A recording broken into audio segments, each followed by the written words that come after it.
ప్రస్తుతం TDP MLA Anitha గారు madam ఉత్తరాంధ్రలో దాదాపుగా అనుకోని సీట్లు వచ్చినాయి. సో దీన్ని ఏ రకంగా ఉంది? ఇది మేము అనుకున్న సీట్లే. ఎందుకంటే జగన్మోహన్ రెడ్డి చేసిన పదోపనలు, జగన్మోహన్ రెడ్డి చేసిన అన్యాయాలు, అక్రమాలు, అవినీతి ఇవన్నీ కూడా ప్రజలు గమనిస్తున్నారు. అందులో ఉత్తరాంధ్ర ప్రజలు అనేసరికి చాలా తెలివిగల ప్రజలు, వాళ్ళందరూ కూడా ఫ్యూచర్ ఆలోచించే ప్రజలు. సో కంపల్సరీగా జగన్మోహన్ రెడ్డి అనే వ్యక్తిని పారద్రోలాలి అన్న ఒకే ఒక కాన్సెప్ట్తో ఉత్తరాంధ్ర అంతా కూడా ఏకమై ఈరోజు మేము అందరం కూడా గెలవడం జరిగింది. ప్రజలు గెలిపించడం జరిగింది. ప్రజలు కూడా ఎంత కసిగా ఉన్నారు, జగన్మోహన్ రెడ్డి అంటే ఎంత యావగింపుగా ఉన్నారో చాలా క్లియర్గా అర్థమవుతుంది. వైనాట్ 175 అన్న వాళ్ళు కూడా ఈరోజు ఇంట్లో కూర్చునే పరిస్థితి ఈరోజు కనిపించింది. ఒక మంత్రి కూడా గెలవలే.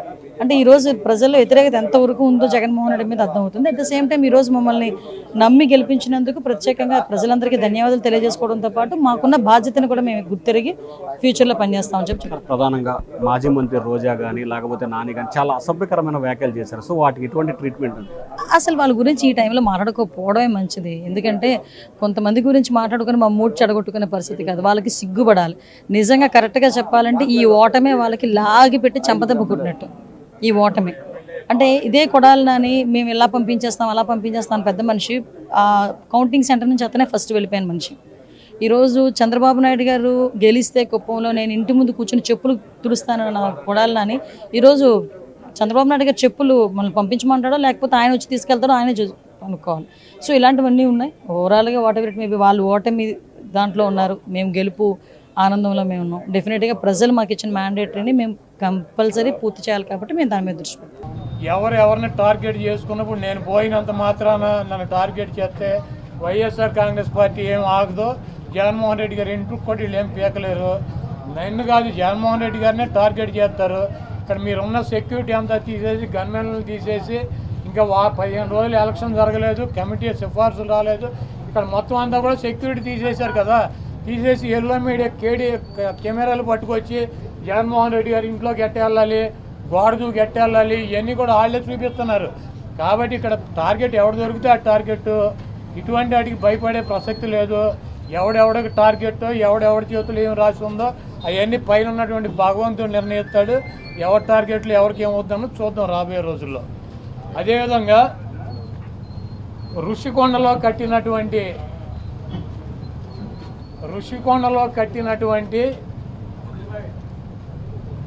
పర్యాటక కేంద్రంలో కట్టినటువంటి భవనాలనే ఈ సిగ్గు ఎగ్గు లేనటువంటి తెలుగుదేశం పార్టీ, ఈ సిగ్గు ఎగ్గు లేనటువంటి ఎల్లో మీడియా అది జగన్మోహన్ రెడ్డి గారి నివాసం అని చెప్పి చూపిస్తున్నారు 3 రోజుల నుంచి. వెళ్ళి జగన్మోహన్ రెడ్డి గారు అక్కడ నివాసం ఉన్నాడా? జగన్మోహన్ రెడ్డి గారు 2014 నుంచి 19 దాకా ప్రతిపక్ష నాయకుడిగా ఉన్నాడు. ఆయన కార్యాలయం లోటస్ పాండ్, ఇల్లు లోటస్ పాండ్. ఆయన లోటస్ పాండ్ హైదరాబాద్ నుంచే ప్రతిపక్ష నాయకుడికి ఉన్న 5 సంవత్సరాలు నడిపాడు. ముఖ్యమంత్రి అయిన తర్వాత 5 సంవత్సరాలు ఈ తాడేపల్లిలో ఉన్నటువంటి ఇల్లు, క్యాంప్ ఆఫీస్ ఇక్కడి నుంచే నడిపాడు. ఆయన కార్యాలయాన్ని కానీ ఇంటిని కానీ. జగన్మోహన్ రెడ్డి గారి రక్తంలో లేదు. ప్రభుత్వం కట్టించినటువంటి ఇళ్లలో ఉండటం కానీ, ప్రభుత్వం కట్టించినటువంటి గెస్ట్ హౌస్లో ఉండేటువంటి కర్మ జగన్మోహన్ రెడ్డి గారికి పట్టల. జగన్మోహన్ రెడ్డి గారు వైజాగ్లో సొంత ఇల్లు కట్టుకున్నాక అక్కడ షిఫ్ట్ అవుతాడు. అంతేగాని టూరిజం ప్లేస్లో కట్టినటువంటి ఆ హౌస్లో జగన్మోహన్ రెడ్డి గారు వెళ్తాడని చెప్పి ఎవడు చెప్పాడు వీళ్ళకి, వెధవులకే? అది జగన్మోహన్ రెడ్డి గారి కోసం కట్టించుకున్నటువంటి ఇల్లు అని చెప్పి రకరకాలైనటువంటి కథనాలు రాస్తున్నారు. అది ఒక అంతర్జాతీయ రాజధానిగా తీర్చిదిద్దాలన్నదే వైఎస్ఆర్ కాంగ్రెస్ పార్టీ లక్ష్యం. దాన్ని రాజధాని చేయాలన్నదే ఆ రోజు నిర్ణయించుకున్నాం. కాబట్టి అక్కడ ఇంటర్నేషనల్ సెమినార్లు జరుగుతున్నాయి. అనేక మంది ఇంటర్నేషనల్ సంబంధించినటువంటి దేశ విదేశాల నుంచి అనేక మంది పారిశ్రామికవేత్తలు వస్తున్నారు. కనీసం వాళ్ళకి సౌకర్యం ఉండటానికి అవకాశం లేనటువంటి పరిస్థితి ఉంది. కాబట్టి ఉత్తరాంధ్రలో ఉద్దానంలో దాదాపు 700 కోట్ల రూపాయలు పెట్టి హాస్పిటల్ కట్టించారు కిడ్నీ పేషెంట్ల కోసం అని చెప్పి. అదేవిధంగా విజయనగరం కావచ్చు లేదా పార్వతీపురం కావచ్చు, ఉత్తరాంధ్రలోనే 650 కోట్ల రూపాయలు పెట్టి ఒక్కొక్క మెడికల్ కాలేజీ కట్టించారు. అదేవిధంగా టూరిజం ప్లేస్లో అంతర్జాతీయ సంస్థలు కానీ వ్యక్తులు కానీ వచ్చినప్పుడు అక్కడ ఒక విధి ఉండాలని చెప్పి ఒక మంచి భవనాన్ని నిర్మిస్తే 7 బిల్డింగులు అయ్యి, ఒక బిల్డింగ్ కాదు 7 బిల్డింగుల్లో జగన్మోహన్ రెడ్డి గారు ఉండరు. 7 బిల్డింగులు కట్టారు. ఆ 7 బిల్డింగుల్లో 7 బ్లాకుల్ని చూపించేది జగన్మోహన్ రెడ్డి గారు 450 కోట్ల రూపాయలు పెట్టి ఇల్లు కట్టుకున్నారని చెప్పి ఈ దుర్మార్గమైనటువంటి ప్రచారం చేస్తున్నారు. ఇవన్నీ కూడా ప్రజలు గమనిస్తారు. చంద్రబాబు నాయుడుకి ఇచ్చినటువంటి వాగ్దానాలు నెరవేర్చలేక నీకు సూపర్ 6లో పెట్టినటువంటి వాగ్దానం 1500 రూపాయలు ఇస్తానని చెప్పావా, చెప్పలేదా? 18 సంవత్సరాలు దాటిన వాళ్ళకి రేపు 1వ తారీఖు నీకు దమ్ముంటే 20 లక్షల మంది నిరుద్యోగులకు 3000 ఇస్తానని చెప్పావా లేదా? దాని గురించి చెప్పండి. నువ్వు దొంగ వాగ్దానాలు చేసి అధికారంలోకి వచ్చావు. నువ్వు దాని గురించి మాట్లాడండి ముందు. మీరు దీన్ని ఈ వాగ్దానాలను డైవర్ట్. టీడీపీ ఎమ్మెల్యే అనిత గారు మేడం ఉత్తరాంధ్రలో దాదాపుగా అనుకోని సీట్లు వచ్చినాయి. సో దీన్ని ఏ రకంగా ఉంది? ఇది మేము అనుకున్న సీట్లే. ఎందుకంటే జగన్మోహన్ రెడ్డి చేసిన పదోపనలు, జగన్మోహన్ రెడ్డి చేసిన అన్యాయాలు, అక్రమాలు, అవినీతి ఇవన్నీ కూడా ప్రజలు గమనిస్తున్నారు. అందులో ఉత్తరాంధ్ర ప్రజలు అనేసరికి చాలా తెలివిగల ప్రజలు, వాళ్ళందరూ కూడా ఫ్యూచర్ ఆలోచించే ప్రజలు. సో కంపల్సరీగా జగన్మోహన్ రెడ్డి అనే వ్యక్తిని పారద్రోలాలి అన్న ఒకే ఒక కాన్సెప్ట్తో ఉత్తరాంధ్ర అంతా కూడా ఏకమై ఈరోజు మేము అందరం కూడా గెలవడం జరిగింది. ప్రజలు గెలిపించడం జరిగింది. ప్రజలు కూడా ఎంత కసిగా ఉన్నారు, జగన్మోహన్ రెడ్డి అంటే ఎంత యావగింపుగా ఉన్నారో చాలా క్లియర్గా అర్థమవుతుంది. వైనాట్ 175 అన్న వాళ్ళు కూడా ఈరోజు ఇంట్లో కూర్చునే పరిస్థితి ఈరోజు కనిపించింది. ఒక మంత్రి కూడా గెలవలే.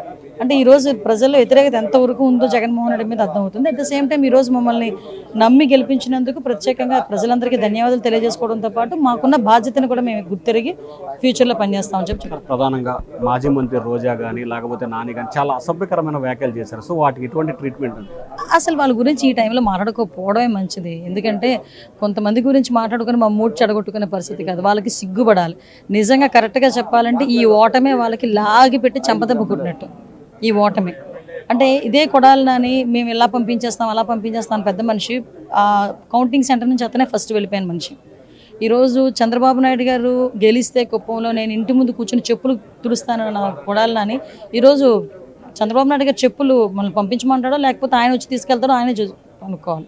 సో ఇలాంటివన్నీ ఉన్నాయి. ఓవరాల్గా వాట్ ఎవర్ ఇట్ మేబీ వాళ్ళు ఓటమి దాంట్లో ఉన్నారు, మేము గెలుపు ఆనందంలో మేము ఉన్నాం. డెఫినెట్గా ప్రజలు మాకు ఇచ్చిన మ్యాండేటరీని మేము కంపల్సరీ పూర్తి చేయాలి కాబట్టి మేము దాని మీద దృష్టి పెడతాం. ఎవరిని టార్గెట్ చేసుకున్నప్పుడు నేను పోయినంత మాత్రాన నన్ను టార్గెట్ చేస్తే వైఎస్ఆర్ కాంగ్రెస్ పార్టీ ఏం ఆగదో, జగన్మోహన్ రెడ్డి గారు ఇంటికి కూడా వీళ్ళు ఏం పీకలేరు. నన్ను కాదు జగన్మోహన్ రెడ్డి గారినే టార్గెట్ చేస్తారు. ఇక్కడ మీరున్న సెక్యూరిటీ అంతా తీసేసి గన్మెన్లు తీసేసి ఇంకా 15 రోజులు ఎలక్షన్ జరగలేదు, కమిటీ సిఫార్సులు రాలేదు, ఇక్కడ మొత్తం అంతా కూడా సెక్యూరిటీ తీసేశారు కదా.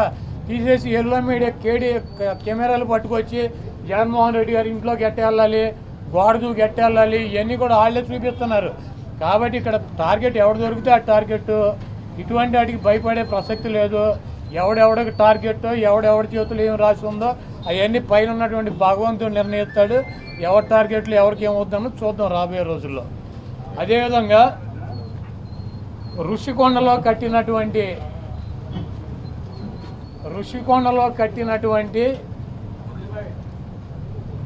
పర్యాటక కేంద్రంలో కట్టినటువంటి భవనాలనే ఈ సిగ్గు ఎగ్గు లేనటువంటి తెలుగుదేశం పార్టీ, ఈ సిగ్గు ఎగ్గు లేనటువంటి ఎల్లో మీడియా అది జగన్మోహన్ రెడ్డి గారి నివాసం అని చెప్పి చూపిస్తున్నారు 3 రోజుల నుంచి.